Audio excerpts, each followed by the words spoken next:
Hi all, అందరూ బాగున్నారా అనుకుంటున్నాను. ఇవాళ మన రెసిపీ సాంబార్. కానీ ఏదో 4 రకాల కూరగాయలు వేసి సాంబార్ పొడి వేసి చేసుకోవడం కాదండి ఇవాళ మన ఉద్దేశం.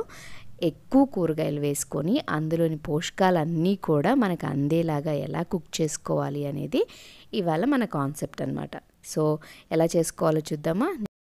దానికోసం గుమ్మడికాయ ముక్కలు, ములక్కాయ ముక్కలు, బెండకాయ, లాంగ్ బీన్స్, దోసకాయ, దొండకాయలు, పచ్చిమిర్చి అండ్ ఉల్లిపాయలు, షాలెట్స్ అంటారు, చిన్న ఉల్లిపాయలు అవి, క్యారెట్, బంగాళదుంప, టమోటా, సొరకాయ అండ్ ఇంకా ముఖ్యమైనది ఒకటి వంకాయ. దీన్ని ఇప్పుడే కట్ చేసుకోవద్దు, తర్వాత కట్ చేసుకుందాము. సో ఇలా వంకాయ కూడా వేస్తే చాలా టేస్ట్ వస్తుంది సాంబార్ పెట్టడానికి 5 లీటర్స్ కుక్కర్ తీసుకున్నాను. అందులో ఒక 2 స్పూన్స్ కన్నా ఎక్కువ ఆయిల్ వేసుకొని తాలింపు కోసం తాలింపు గింజలు, ఎండుమిర్చి, ఒక గుప్పెడు కరివేపాకు. ఎందుకంటే ఇందులో మన కంటికి మేలు చేసేవి చాలా ఉన్నాయండి, వదలొద్దు. ఎక్కువ వేసుకుంటూ ఉండండి తాలింపుల్లో, కూరల్లో. కుదిరితే పౌడర్ వేసేసుకోండి. ఓకే, తర్వాత మనం పెద్ద బౌల్కి అన్ని కూరగాయ ముక్కలు కోసుకొని ఉంచుకున్నాం కదా, అవన్నీ వేసి కొద్దిగా అలా సాట్ చేసి తర్వాత మనం వంకాయని తీసుకొని ఇప్పుడు కట్ చేసి వేసుకోవాలి. ఎందుకంటే ముందుగా కోసించుకుంటే అది కండ్రెక్కుతుంది కదా, అందుకని ఇప్పుడు కట్ చేసి వేసుకొని దీంట్లో ఉప్పు, కారం, పసుపు మన టేస్ట్కి సరిపడా వేసుకుందాం. నేనైతే ఒక స్పూనున్నర ఉప్పు వేసుకున్నాను, ఒక 2 స్పూన్స్ కారం వేసుకున్నాను, తర్వాత కొద్దిగా 1 స్పూన్ పసుపు వేసుకున్నాను అనమాట. మన టేస్ట్కి తగ్గట్టు అవి వేసుకొని తర్వాత మనకి చింతపండు పులుసు, తగినన్ని నీళ్లు పోసుకొని వీటిని నీళ్ళల్లో ఉడికించుకుందాము. ఆయిల్లో కాదు, నీళ్ళల్లో ఉడికించుకుంటే ఏంటంటే ఆ కూరగాయల్లోని విటమిన్స్ ఏవైనా, మినరల్స్ ఏవైతే ఉన్నాయో ఇవన్నీ కూడా ఆ వాటర్లోకి వచ్చేస్తాయి. పిల్లలు జనరల్గా ముక్కలు ఏరు పెడుతూ ఉంటారు.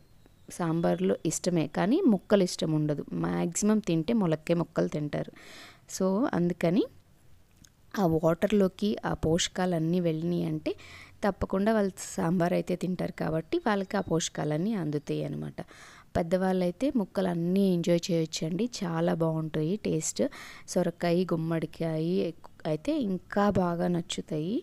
అండ్ ములక్కాయలు, ఉల్లిపాయలు ఎవరు వదిలిపెట్టమనుకోండి. సో ఇలా అన్ని కూరగాయలని కూడా మనం తినేసేయచ్చు. కావాల్సినన్ని వాటర్ పోసుకుందాము. అంటే కూరగాయ ముక్కలన్నీ మునిగేలాగా వాటర్ పోసుకొని వాటిని అందులో ఉడకనిద్దాం. అంటే కొంచెం బాగా బాయిలింగ్ వచ్చేంత వరకు ఉడికించినాక ఒక 5-6 వెల్లుల్లి రెబ్బలు తీసుకొని వాటిని దంచి వేసుకుందాం అనమాట. వెల్లుల్లి కూడా ఇందులో వేసుకోవాలి, ఆ టేస్ట్ కూడా చాలా బాగుంటుంది. ఆ ఉడికిన తర్వాత వెల్లుల్లిపాయ అనేది చాలా బాగుంటుంది, అందుకే దంచి వేసుకుంటే మనకి టేస్టీగా ఉంటుంది. దాంట్లో పోషకాలు కూడా మనకు అందుతాయి కాబట్టి వెల్లుల్లి ఎంత హెల్దీ అని మనం సపరేట్గా చెప్పక్కర్లేదు. సో తప్పకుండా వేసుకోండి వెల్లుల్లి కూడా. కూరగాయ ముక్కలన్నీ కూడా బాగా ఉడకాలి కాబట్టి మూత పెట్టేసి కాసేపు ఉడికించుకుందాము. ఇలా ఉడికిన తర్వాత మనం పప్పు ముందుగా ఉడికించుకొని ఉంటాం కదా, దాన్ని మిక్సీ పట్టుకొని రెడీగా ఉంచుకుందాము. మిక్సీ వేసుకోవడం వల్ల ఏంటంటే పప్పు మెత్తగా అయిపోయి బాగా థిక్నెస్ వస్తుంది. సాంబార్ కానీ చారు కానీ పెట్టుకునేటప్పుడు అలా మిక్సీ పట్టుకుంటే బాగుంటుంది. బిగినర్స్ ఎవరైనా ఉన్న వంట నేర్చుకునే వాళ్ళకి ఇది హెల్ప్ఫుల్గా ఉంటుందని నేను ఇంకొకసారి మళ్ళీ మెన్షన్ చేస్తున్నాను, అందరికీ తెలిసిన విషయమే అయినా కానీ. సో అలా మిక్సీ పట్టుకున్న పప్పు వేసి కలుపుకొని దీంట్లో మళ్ళీ చిక్కగా అయిపోతుంది కాబట్టి ఇంకాస్త వాటర్ యాడ్ చేసుకోవాలి. బాగా ఫుల్ మనకి సాంబార్ సరిపోతాయి అన్నంత లెవెల్కి వాటర్ యాడ్ చేసుకొని పెట్టుకోవచ్చు. ఇంక మళ్ళీ వాటర్ యాడ్ చేసే పని లేదు. సో అలా వాటర్ కూడా యాడ్ చేసుకొని కొద్దిగా సాల్ట్ అవి కూడా చెక్ చేసుకోండి మధ్యలో. అండ్ ఒక 2.5 స్పూన్లు సాంబార్ పొడి వేసాను. ఇది సాంబార్ పొడి ఇంట్లో ప్రిపేర్ చేసింది. దీని రెసిపీ కూడా ఆల్రెడీ నేను పోస్ట్ చేశాను, మన వీడియోస్లో ఉంది, కావాలంటే చెక్ చేసుకోండి. అండ్ ఒక 2 స్పూన్స్ బెల్లం పొడి అనమాట. ఎప్పుడైనా కానీ సాంబార్కి కానీ దప్పడం ఇట్లా పులుసు వెరైటీస్ ఏవైనా కానీ ఆ బెల్లం వేస్తేనే కొంచెం టేస్ట్ వస్తుంది అనమాట. సో తప్పకుండా మిస్ చేయకుండా బెల్లం కూడా వేసుకోండి. ఇంక ఇలా వేయాల్సినవన్నీ అయిపోయినాయి.